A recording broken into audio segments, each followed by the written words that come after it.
আসসালামু আলাইকুম, welcome to my daily blog.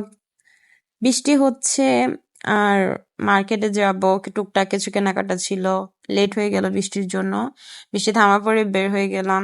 এই যে আমার বাসার সামনে অনেক সুন্দর পরিবেশ, একদম শান্ত।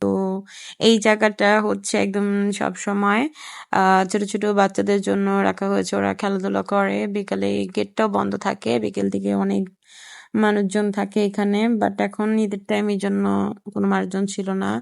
আর এই তো হচ্ছে ঈদের কোরবানি ঈদ, যেহেতু রাস্তাঘাটে বের হলেই কোরবানি গরু দেখা যায়। তো আমি গেলাম রাজলক্ষ্মী নিগার প্লাজায়। নিগার প্লাজায় হচ্ছে আমি সবসময় শুজ, টুকটাক কসমেটিক এগুলো আমি কিনি। আর ওখানে গিয়েছিলাম মূলত মেন আম্মুর জন্য শাড়ি কিনবো, আম্মুকে ঈদে শাড়ি গিফট করব।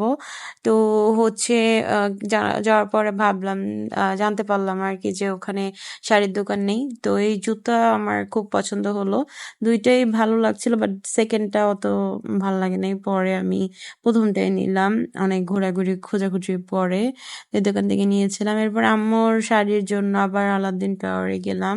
আম্মু অ্যাকচুয়ালি বাসায় পরার জন্য এগুলো নর্মাল শাড়ি আম্মু লাইক করে, অন্য কোনো ভালো শাড়ি বা খুব এক্সপেন্সিভ শাড়ি তার পছন্দ না।